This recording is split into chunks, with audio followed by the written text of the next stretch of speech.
São mais que bem-vindos! E aí, dona da GL Vipert, será que eu preciso deixar atrasar a minha dívida para sair do caos financeiro? Sim, esse é o nosso tema da aula de hoje. Talvez você já me conheça, talvez você ainda não me conheça, mas eu me chamo da GL Vipert, aqui nas minhas redes sociais.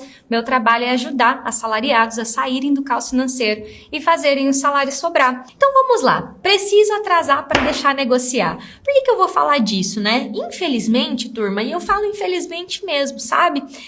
Eu procuro sempre, na verdade não é que eu procuro, eu tenho uma linha de atuação aqui na internet que é a linha de atuação de pare de ser influenciável, pare de ser papagaio de pirata, ficar repetindo o que as pessoas falam. Procura a fonte da informação.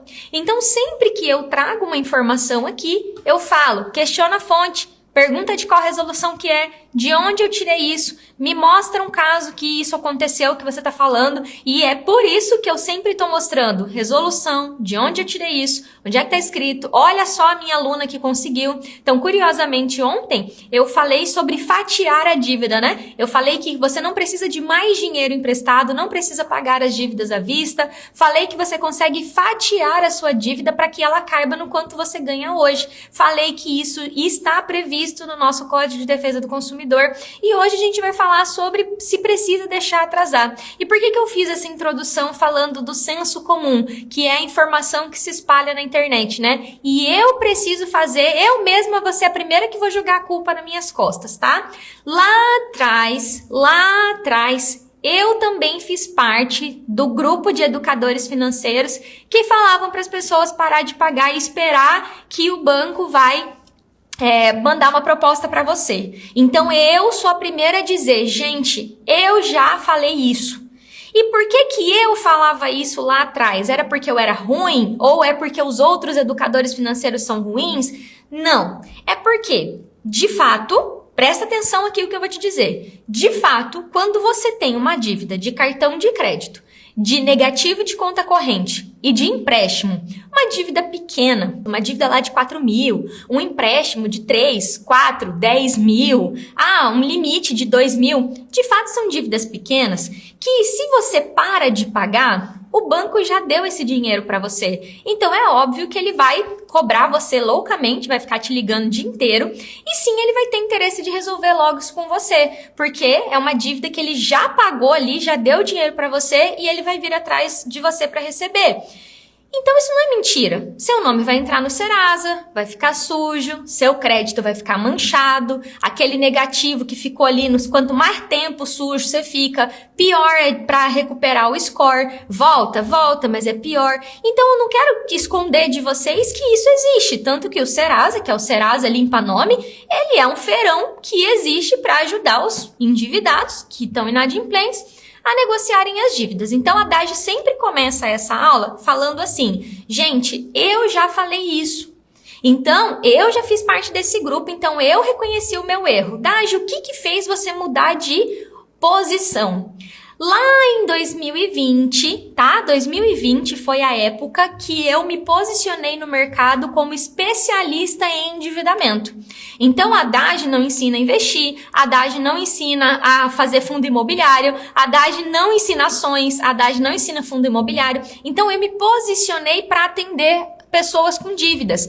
E eu fiz isso, gente, inclusive porque eu tomei coragem de contar a minha história para as pessoas, porque até aquele momento eu não tinha aberto para as pessoas tudo que eu tinha vivido de dívida, nem a minha família sabia o que eu tinha vivido. Então foi uma mudança de posicionamento bem abrupta, mas eu já vinha atendendo endividados dentro do meu consultório antes dessa virada de chave.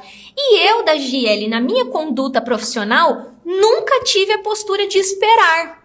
Por que a Dagi nunca teve a postura de esperar? Porque as pessoas estavam me pagando para fazer negociações para elas. Então as pessoas entravam no meu consultório, botavam o caso delas no meu colo e falavam, me ajuda a resolver? Eu não ia ficar lá sentada, oi fulana, Luzinete, nunca vou esquecer do Luzinete. Luzinete me ligava toda semana, e aí Dagi, tem alguma novidade? Luzinete, agora é sentar a bunda na cadeira e esperar, que vai vir uma proposta no Serasa Limpa Nome. A mulher com nome restrito, querendo comprar um carro, precisando comprar um carro, carro, e você acha que eu ia falar pra ela, vamos esperar? Então, o caso da Luzinete, inclusive, foi um caso que se resolveu em 4 meses e ela comprou o carro, porque eu infernizei a vida desse banco. Então, eu não ia ficar ali. Então, lá no meu consultório, eu já tinha como conduta infernizar a vida do banco. Por que eu infernizava a vida do banco? Pra ele querer se livrar de mim logo. Pra ele querer resolver aquele problema logo e se livrar de mim. Mas eu vou voltar pra onde eu tava contando pra vocês. Então, quando eu comecei a trabalhar aqui na internet, de forma mais ampla, o meu público era só endividado. E aí passou uma turma, passou 2 turmas, na minha 3ª turma começou a chegar uma galera executada judicialmente. Então, pega aqui a visão comigo. Eu fazia meu conteúdo aqui na internet tal qual eu faço hoje, as pessoas compravam o meu curso e me inscreviam lá. Oi, Dagi, me inscrevi no seu curso, mas estou com uma carta do Poder Judiciário aqui, dizendo que eu tenho que regularizar a minha situação em 3 dias, senão eles vão penhorar os meus bens. Eu me lembro como se fosse hoje, quando isso começou a acontecer. E o caso da Priscila, nunca vou esquecer do caso da Priscila, foi lá no começo de 2021, foi o primeiro gravíssimo que eu peguei e que a gente teve que resolver a toque de caixa, porque ela foi executada numa dívida de aproximadamente 18 mil reais.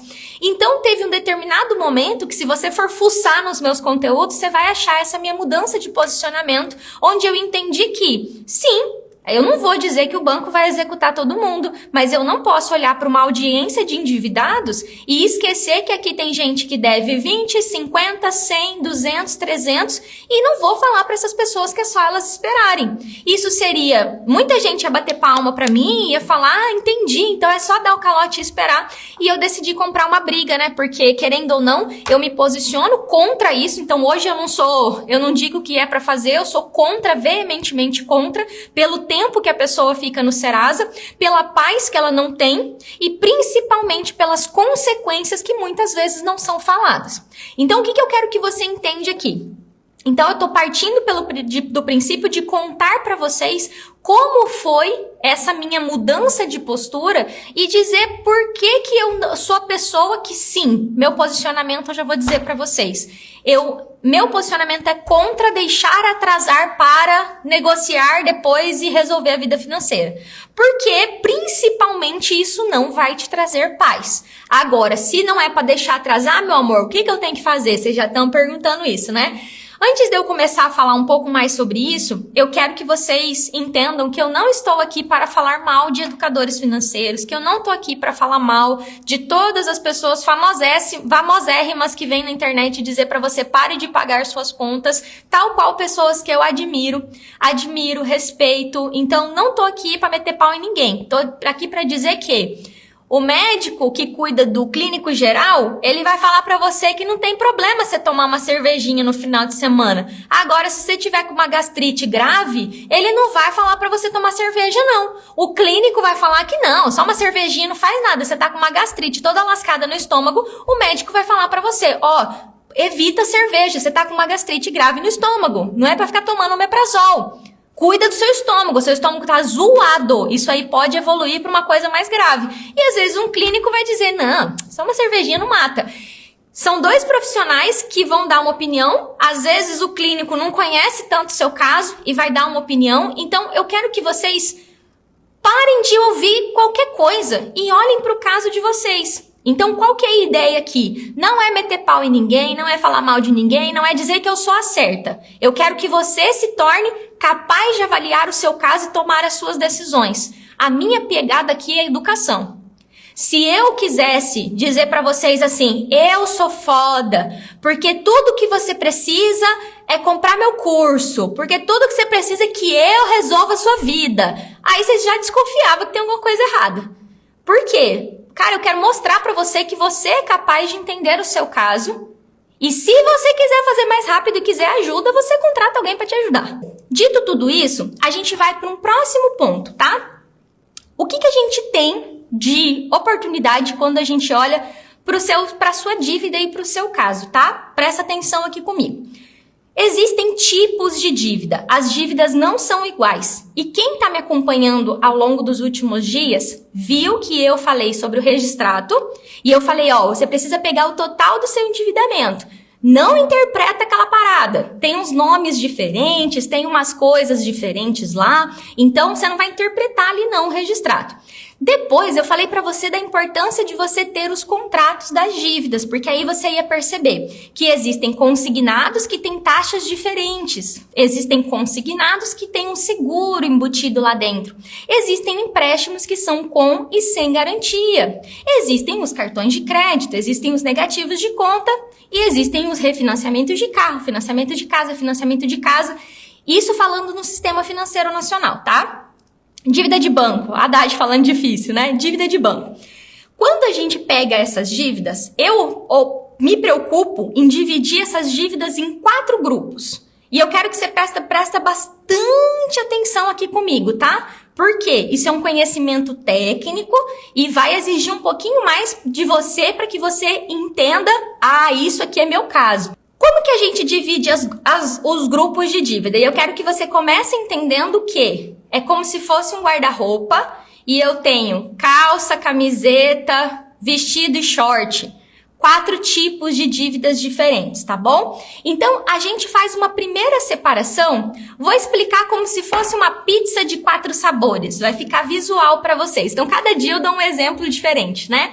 Então, a gente tem uma pizza de 4 sabores. A primeira coisa que eu faço é dividir ela no meio. Então, eu vou dividir essa pizza no meio. Desse lado aqui, eu tenho as dívidas que são bancárias, do sistema financeiro, que são com financeiras, e a gente vai focar bastante nelas aqui hoje. E do lado esquerdo, eu tenho dívidas que não são do mercado financeiro. Quais são essas dívidas aqui? Dívidas com pessoas, peguei dinheiro emprestado, usei o cartão de alguém, peguei um dinheiro com a agiota, peguei um empréstimo no nome da minha mãe, dívida que você fez no nome de outra pessoa ou que você pegou o dinheiro com uma pessoa, seja ela um parente ou um amigo ou um agiota que cobra juro por mês. Fica aqui em cima. Então, esse pedaço da pizza aqui fica do lado esquerdo aqui, que são as dívidas sem garantia. E aqui embaixo a gente tem as dívidas com consequência severa. O que é isso, Dagi? Dívida com consequência severa. Eu tô falando do plano de saúde que se você não paga, você perde o plano e não consegue fazer um pronto atendimento, por exemplo. Eu tô falando do seu condomínio, que se você não paga, você vai ser executado e corre o risco de perder a sua casa. Dívida de condomínio perde a casa, porque é uma dívida grave que vai para execução judicial rápido, inclusive. Eu tô falando do IPVA do seu carro, que se você não paga, você pode ter o carro apreendido. Você tô falando do IPTU, que você pode ter uma penhora. Então, eu tô falando da luz que corta, tô falando da escola do seu filho, tô falando de dívidas com consequência grave que não estão no sistema financeiro. Eu quero que você pega essas dívidas aqui agora e guarda num potinho. A gente não vai falar delas hoje. Essas dívidas são de fora do sistema financeiro. E para a gente não jogar elas fora, o que é importante você entender? Como é que eu vou olhar para uma pessoa que me emprestou dinheiro e vou falar assim, fulano, eu não posso pagar você. Fulano, eu peguei dinheiro emprestado para você, azar o seu que emprestou. Mãe, não vou pagar o empréstimo que fiz no nome da senhora porque eu tô enrolada com o cartão. Eu parto do princípio que vocês que estão aqui são pessoas honestas. Eu acredito que quem me segue não são caloteiros, não são pessoas que querem dar o calote, que querem ferrar outras pessoas. Então eu vou partir do princípio que você não quer ferrar com o nome das outras pessoas, porque eu acho isso muito errado, inclusive. Você foi lá, a pessoa confiou em você e você vai lascar com o nome dela? E da mesma forma, essas dívidas de IPTU, plano de saúde, imposto de renda, condomínio, são dívidas que eu expliquei que se você não paga tem uma consequência muito severa. Então eu vou subentender que você entendeu, então para não ficar subentendido, né, tem aquela música, deixa assim ficar subentendido, para não ficar subentendido, essas dívidas aqui eu não quero que você nem cogite sobre atrasar. Não vai cogitar, tá? Nem cogita. Então, a gente vai pegar esse pedaço da pizza e vai guardar na geladeira e a gente vai ficar aqui só com as dívidas bancárias. Uma vez que você tem as dívidas bancárias no teu colo, Você sabe ali que eu tô falando agora só de coisa que é do sistema financeiro. Mesmo que seja da Creditas, mesmo que seja da Geru, mesmo que seja da Just Crédito, mesmo falou que tem alguma coisa de contrato financeiro, financiamento, empréstimo, a gente tá falando aqui que tá no sistema financeiro, que tá aqui na área de dívidas que envolvem contratos mais robustos, tá? Então são contratos que envolvem ali transações financeiras. Por isso que eu separei. Só que quando a gente chega nessa pizza aqui, lembra que eu falei que era uma pizza de 4 sabores? A gente tem 2 grupos de dívidas, 2 sabores. Então eu separei a pizza no meio, guardei metade, fiquei com essa outra metade aqui e aqui eu corto ela no meio e vou ficar com um sabor para cima, um sabor para baixo. O que é o sabor para cima? O sabor para cima são as dívidas com garantia. Quais são as dívidas com garantia, Dagi? Dívida de casa, dívida de carro, dívida de consignado. Consignado, para quem não sabe, são os empréstimos que desconta direto na folha. Então, são as dívidas dos empréstimos consignados, os cartões de crédito consignado, antecipação de 13º, antecipação de férias e CDC salário. Já falei um monte de nome diferente, mas todas essas dívidas que eu falei são dívidas com garantia.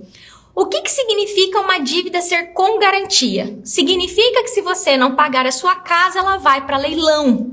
Significa que se você não pagar o seu carro, num curto espaço de tempo, ele vai para leilão. Significa que o seu consignado tem o seu salário como garantia. Significa que o CDC salário, muito comum no Banco do Brasil, na Caixa e no Santander, tem como garantia o seu salário. A antecipação de 13º tem como garantia o seu salário. Ou seja, todas essas dívidas que eu falei têm garantia. Alguma garantia. E por que eu falo tanto da importância dos contratos? Porque lá no contrato vai ter um lugar falando das garantias. Então, os contratos têm ali uma linguajar juridiquês, mas se você procurar um pouquinho, é basicamente onde o contrato fala o que acontece se o fulano não me pagar, o que acontece se o fulano atrasar, o que acontece se o fulano não pagar.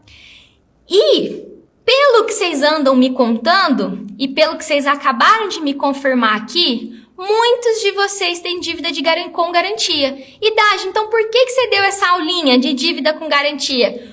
Porque dívida com garantia não tem como não pagar.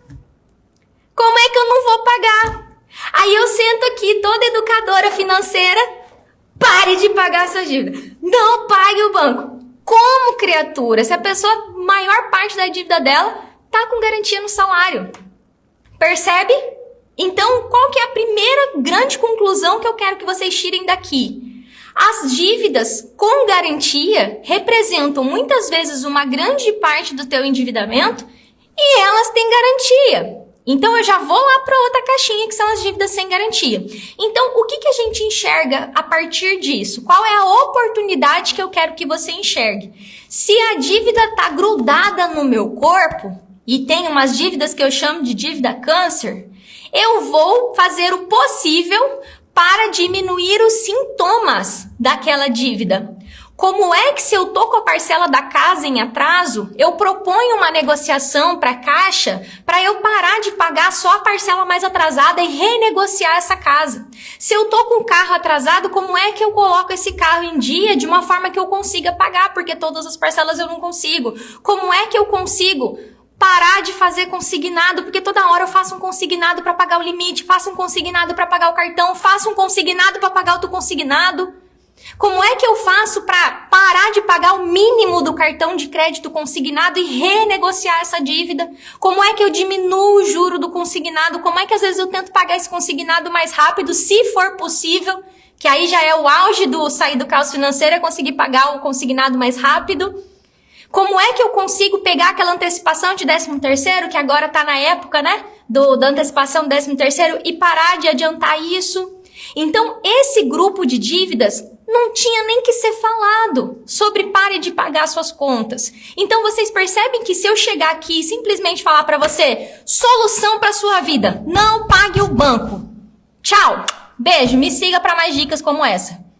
Que esse conteúdo não ajuda vocês? Precisa atrasar para negociar e sair do caos financeiro? A gente já começa por aí.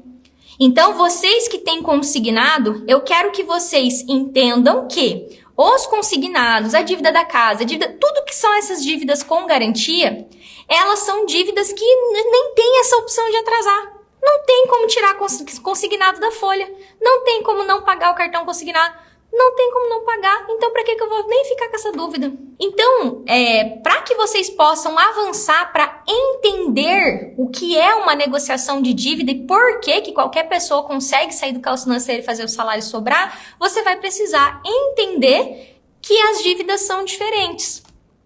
E quando a gente vai falar de juro justo, de taxa de juro razoável, aí existem todas as variáveis do seu caso. Se você ainda não tem o contrato da sua dívida, se você ainda não tem as informações da sua dívida, tá aí, resolução 5004 do Banco Central. 5004 do Banco Central garante que você tem o direito de pegar o seu contrato em 24 horas.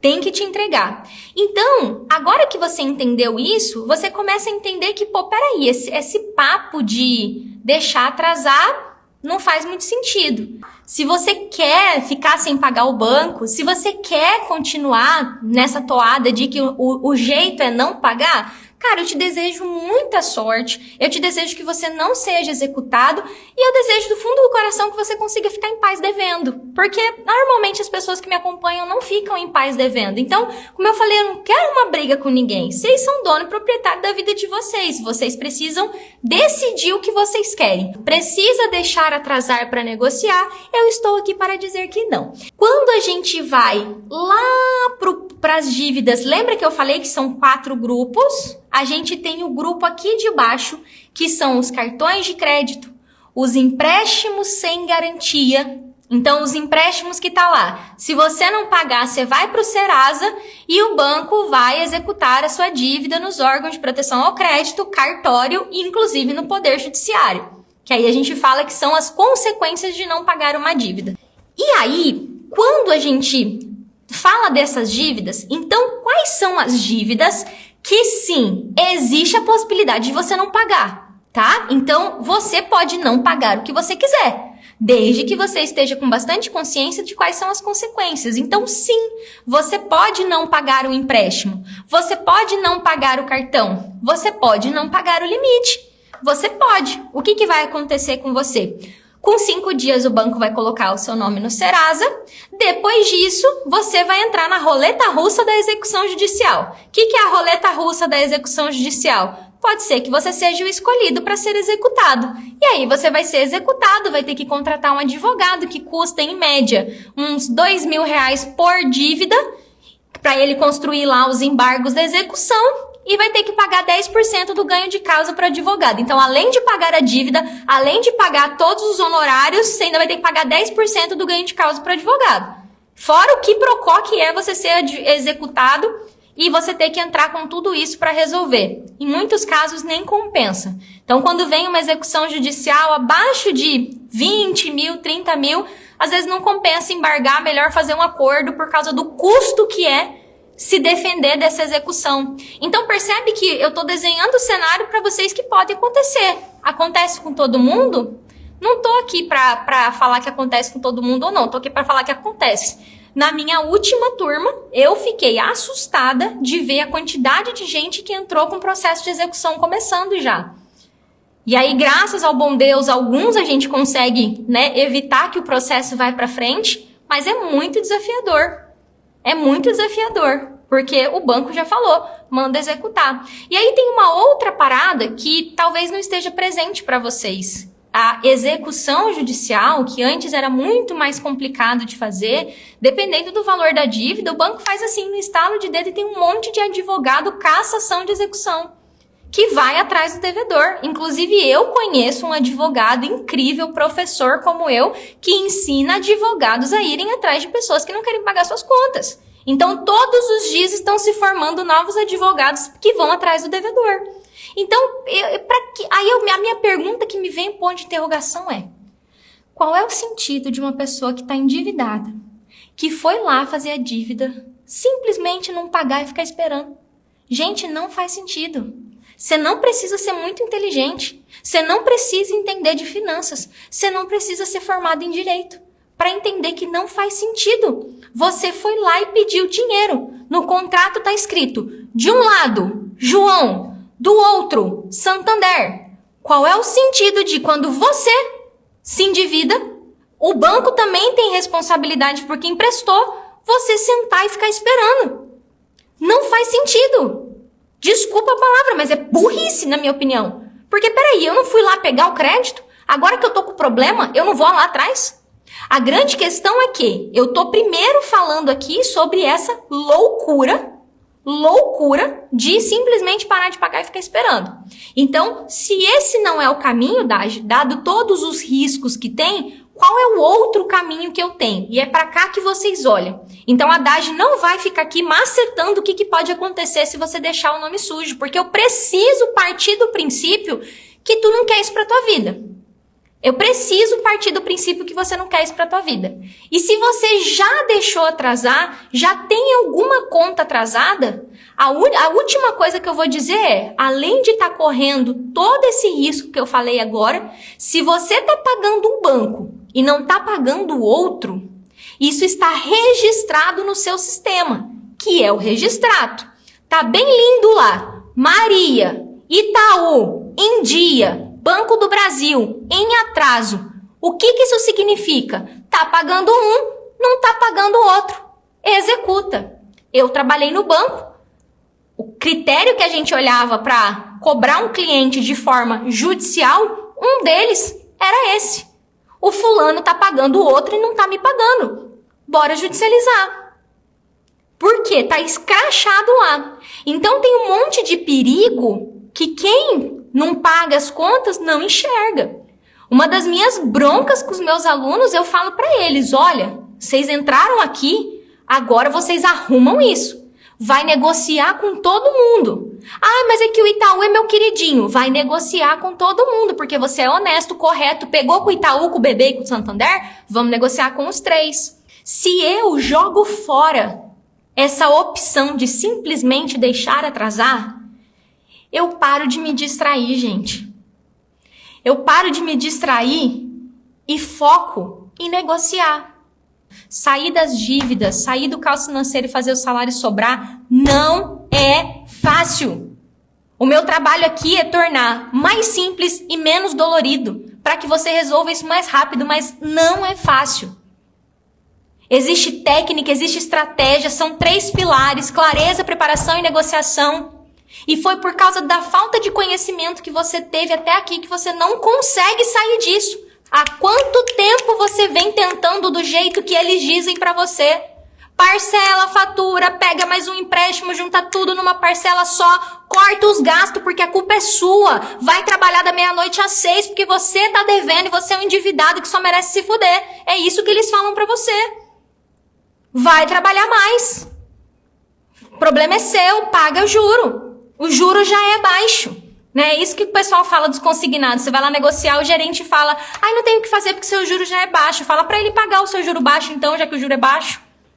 Então, quando você começa a enxergar isso, aí se você não abandona tudo isso, todo esse lixo mental que foi enfiado na sua cabeça sobre dívida, como é que eu vou colocar a informação logo, nova? Primeiro a gente limpa para depois colocar. Então, entendendo isso, você entende que eu tenho 4 grupos de dívida. A Dage já tirou esse. Ontem eu falei sobre fatiar as dívidas. Se eu estou devendo, eu vou buscar uma negociação. Só que qual é o jeito errado de negociar? Bater lá na porta para pedir pro gerente. Olha a insanidade que você faz. Você liga para um mero funcionário que está devendo muitas vezes mais do que você, porque eu era gerente de banco, o povo vinha pedir negociar para mim e eu estava devendo mais do que as pessoas que eu atendia lá no banco. E aí eu falava que não tinha opção, porque não tinha mesmo. Vocês acham mesmo que o banco vai deixar na mão do gerente a chave para reduzir o lucro do banco? Então essas negociações de dívidas que eu tenho falado tanto aqui para vocês, elas são feitas fora lá do ambiente da agência do seu gerente do 4004. Elas são feitas no que eu chamo de hierarquias do sistema financeiro. através do Código de Defesa do Consumidor e todas as proteções que existem também no Banco Central do Brasil. Só que não é simplesmente eu ir lá no Procon e falar, solicito ajuda para parcelar a minha dívida. O seu caso vai ter que ser estruturado dentro das suas particularidades. Ninguém tem o seu CPF, ninguém tem o seu registrato. Eis porque a da GL está falando, pega o seu registrato. Ninguém deve a mesma coisa que você. Seu CPF é seu, não tem dois CPFs da mesma pessoa. Então, quando você entende o seu caso, para que você possa ir atrás dessas hierarquias do sistema financeiro, vamos precisar construir o seu caso. Clareza e preparação são os dois pilares que antecedem uma negociação. O que o brasileiro comum faz? Oi, João, tudo bem? Ah, João, tô no negativo, essa parcela tá muito alta, você tem como me ajudar? Ah, João, tá muito difícil, vê aí pra mim o que dá pra fazer. Ah, dá pra juntar tudo numa parcela só? Renovar o consignado? Não, tá bom, então renova aí. Vai cair 10 mil? Tá bom, ah, mais uma parcela? Não, beleza, mais uma parcela tem margem? Então tá bom. O que as pessoas fazem é isso. Elas não têm muitas vezes clareza. Eu tô devendo tanto, eu tenho 11 dívidas, 5 delas são com garantia, 5 delas são sem garantia. Dessas que são sem garantia, uma é com taxa de 5%, a outra é 4%, a outra é 3%, essa eu peguei 10%, essa eu paguei 15%. Então, você vai agora começar a enxergar que o jeito que você vinha fazendo até aqui não tá funcionando, porque se tivesse funcionando, você não tava aqui. E aí você vai começar a enxergar que eu preciso ter clareza do meu caso e eu preciso me preparar. Porque a Haddad falou que tem resolução, a Haddad falou que tem lei, a Haddad falou que tem regra, só que tudo isso é construído e dá trabalho. Eu não vou falar para você que é um passe de mágica resolver muitas dívidas.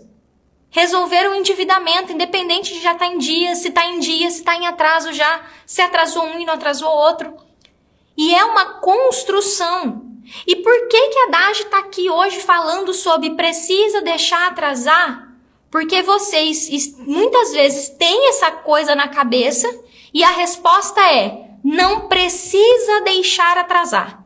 Existe um caminho mais rápido e mais eficiente onde você vai propor as suas negociações com base no seu caso. Com base na sua renda, se você é casado, se você é solteiro, se você tem filho, se você não tem filho, se você ganha 1 salário, 2 salários, 3 salários, se você é de uma capital, se você é de interior, como que é seu custo de vida, quais são as suas despesas, e tudo isso é uma construção.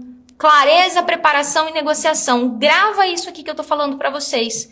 Então, de forma objetiva, como as pessoas sempre falam, você tem que falar como negociar. Você tem todas essas informações que eu falei aqui? Você já tem todas as informações do seu custo de vida? Você já sabe o valor justo das suas dívidas? Você já sabe se você está endividado grave ou médio? Você já sabe qual que é o juro médio da sua dívida? Eu acredito que não, porque você está construindo isso. Todo dia eu tô falando, pega o contrato da dívida, pega o registrado. Pega o contrato da dívida, pega o registrado. Porque é o ponto de partida de clareza do seu caso. Cadê as assinaturas que você deu lá? Li, aceito, concordo, não leu porra nenhuma. Só assinou eletronicamente, apertou lá o li, aceito e concordo. Então, a gente vai construindo isso juntos e eu tô aqui para construir isso com vocês. E, gente, eu não estou de brincadeira. Enquanto vocês não enxergarem que esse sistema ganha quando você perde, escravo obedece e apanha. E é assim que muitas vezes você tá no sistema financeiro, como um escravo que obedece e apanha. Mudar de posição, por mais duro que isso possa ser, gente, mudar de posição vai exigir conhecimento, vai exigir informação. Se mesmo eu falando a resolução, vocês não conseguem, imagina, isso aí é a pontinha do iceberg, imagina o quanto mais coisas que tem aqui embaixo que vocês fizeram sem saber que não podia ser daquele jeito. Quantas mais assinaturas vocês andaram dando por aí, sem você nem saber o que você assinou. Então, quando você constrói isso, você entendendo o seu caso, entendendo suas dívidas, aí você consegue ir agora construindo o que funciona para o seu caso. Eu chamo isso de tese de negociação. Então, hoje, você ver as dívidas que você tem e começar a separá-las por grupo é fazer uma espécie de mapa de dívida. Você não precisa botar todas as informações, todas as taxas. Precisa entender, aquele empréstimo que a minha parcela é 737, ele é o quê? Ele é um consignado? Desconta do contra-cheque? Qual a taxa de juro? Tem algum produto que foi embutido nesse contrato? Eu tenho o contrato? Dito isso, onde que eu vejo que as pessoas erram muito com relação a esse assunto? Mas assim, mas é muito. Para mim é o ponto de partida aqui. E aqui eu preciso ser dura, gente. Eu não tenho como passar a mão na cabeça de vocês com relação a isso. E eu não vou tirar o meu corpo fora. Às vezes eu ajo assim também para estudar, para aprender. A gente tá preguiçoso pra um caramba. Eu quero ver você gastando a mesma energia que você gastou para se endividar, para sair das dívidas. Você topa? Ou você vai ficar aí achando que tem um esqueminha? Um jeitinho sem esforço? Um jeitinho sem trabalho duro? E eu não vou falar pra você trabalhar da meia-noite às 6 e fazer renda extra, não. Mas vai ter que sentar o popô na cadeira e começar a fazer alguma coisa. A começar por entender qual foi as assinaturas que você, bonzão da balachita, aí saiu distribuindo por aí sem ler. Essa visão preguiçosa de vou sentar aqui e ver um videozinho de 30 segundos na internet que ela vai me dar uma dica mágica para sair das dívidas. Não tem, não. Só que pode ser simples. Desde que você comece a entender com clareza o que está acontecendo com você, entendendo sim os termos que você concordou, quais são os contratos que você assinou, se preparar para entender o que tem de regra, o que tem de lei, o que tem de informação, o que tem de coisa para te defender, o que não te defende, para que você possa pensar em começar a negociar. Essa etapa de clareza e preparação, sem ela você não consegue negociar nada. Nada. E aí eu, como eu falei, vejo as pessoas errando muito, querendo fazer as coisas sem saber o que tá fazendo. Vai lá falar com o gerente, aí comete essa insanidade. Segura aí um pouco essa ansiedade. Já passou por tanta coisa aí, segura aí, vamos construir esse caminho juntos. Então, a partir do momento que você separar as suas dívidas, o que você vai entender? O consignado é uma dívida que é com garantia. Ela não sai da folha, não tem como tirar. Então, o que a gente vai trabalhar? Como é que eu não aumento essa dívida? Como é que eu faço para você, dona e proprietária da tua vida, parar de fazer essa merda desse consignado? Desculpa o palavrão para quem tá em casa, vocês me perdoem. Como é que a gente faz para você parar de antecipar seu 13º e ir atrás de mais dinheiro cada 2, 3 meses? Pega 3 mil e se endivida de novo. Pega mais 5 e se endivida de novo. Passa 3 parcelas e se endivida de novo. Como é que a gente faz para diminuir o juro? Hoje ainda, ou ontem, postei lá uma aluna que diminuiu o juro. Será que existe uma troca de dívida que dá para fazer para pagar isso mais rápido? Então, consignado é por aí. E quando a gente desce lá para o cartão de crédito, para os empréstimos sem garantia, o que são empréstimos sem garantia? São aqueles empréstimos que depois que você já não tem mais margem, você já não tem mais margem para consignado, você faz um empréstimo mais caro. São empréstimos com taxa de 2,5%, 3,5%, 4,5%, 5,5%, 7%, 9% ao mês. E aí, quando você olha para essas dívidas, e a gente não vai falar sobre isso hoje, mas com clareza disso tudo, você vai dar o seu próximo passo, que é começar a incluir, começar a localizar o valor justo, encontrar o valor justo de cada uma das suas dívidas, porque da mesma forma que as dívidas se dividem em 4 grupos, os juros são proporcionais ao tipo da dívida, e inclusive ao seu caso. Então pode ser que a Maria Lucineia e o Moisés são 2 pessoas que têm um empréstimo, a Maria está com taxa de 3, o Moisés está com taxa de 9. Porque o preço de um juro é proporcional ao seu cadastro de crédito. Ou seja, é possível que uma pessoa tenha um juro 3, 4, 5, 6 vezes maior do que a outra, porque vai depender de como estava a ficha cadastral dela e do tipo da dívida que ela fez. O que eu quero que vocês tirem aqui de conclusão dessa aula? Para que eu possa negociar as minhas dívidas, eu vou ter que jogar fora uma série de informação sem fundamento e sem lei, sem base jurídica nenhuma, sem base de lugar nenhum, que eu catei por aí, e que tô papagaiando, que alguém falou que é só esperar 5 anos e caducar e começar a entender que da mesma forma que eu fui atrás para pegar o dinheiro, eu vou agora com clareza do meu caso e com preparação ir atrás de negociação. E isso vale para cartão, isso vale para empréstimo, isso vale para limite de conta, isso vale para consignado, isso vale para cartão de crédito consignado. E cada uma das dívidas tem um objetivo de negociação diferente. Cada uma das dívidas a gente vai buscar um tipo de negociação diferente, um objetivo diferente. E a gente vai falar isso ao longo dos próximos dias. Qual foi meu grande objetivo aqui? Incomodar vocês a procurar. Pesquisa aí na internet. Qual é a lei que diz que você tem o direito de não pagar as suas contas e ficar esperando uma negociação que o banco vá atrás de você? Aí você pode achar que o Brasil é bagunçado, que o Brasil não sei o que lá, que o banco não vai processar todo mundo. Verdade, o banco não vai processar todo mundo mesmo, não. Seria insanidade eu dizer que o banco vai processar todo mundo. Mas peraí, vamos falar de processo, não? Você quer isso pra sua vida? É isso que você quer pra sua vida? Eu tenho certeza absoluta que teve um momento da tua vida que você sonhou com alguma coisa. Eu me lembro muito quando eu tinha 17 anos e decidi que eu queria trabalhar no banco. E eu sonhei com aquilo. Até que eu entrei no banco. Depois eu tive outros sonhos. E hoje eu tenho um sonho maluco, menino. Eu tenho um sonho maluco hoje. Mas já teve algum momento que você sonhou. Eu quero que você me responda se no momento que você passou no concurso, conseguiu o emprego que você tem, se casou, foi mãe, foi pai, se o seu sonho era ficar com o nome sujo. O que seu pai e sua mãe falavam a respeito do seu nome? Eles falaram para você deixar o nome sujo e esperar o banco para pagar? Então, a minha pergunta para vocês, e eu já vou encerrar aqui, é essa. Tava nos seus sonhos viver do jeito que você tá vivendo hoje? Foi isso que você sonhou para sua vida? Chegar aí aos seus 30, 40, 50, 60, talvez até 65. Eu tenho uma aluna que tem 73 anos, outra que tem 78. Devendo 200, 300 mil reais, tudo abarrotado de consignado. Eu tenho certeza que não foi o que ela sonhou.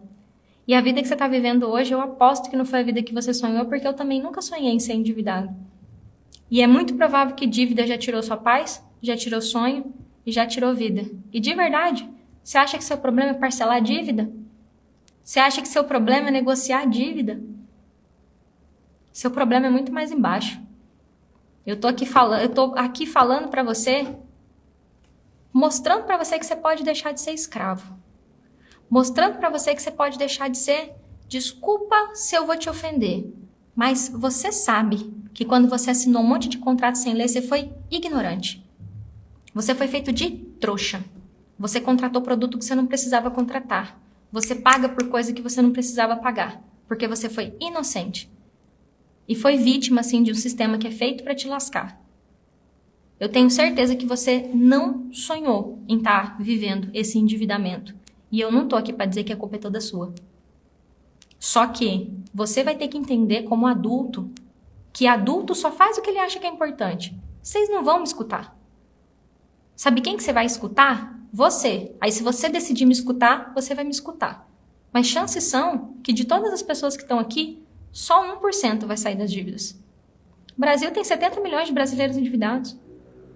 Eu tô procurando 1% que tá afim de dizer chega pra essa porcaria. Foi muito difícil pra mim assumir que eu tava endividada, assumir que eu trabalhava no banco e era formada em contabilidade na Universidade Federal de Mato Grosso e não dava conta de cuidar da minha própria vida financeira.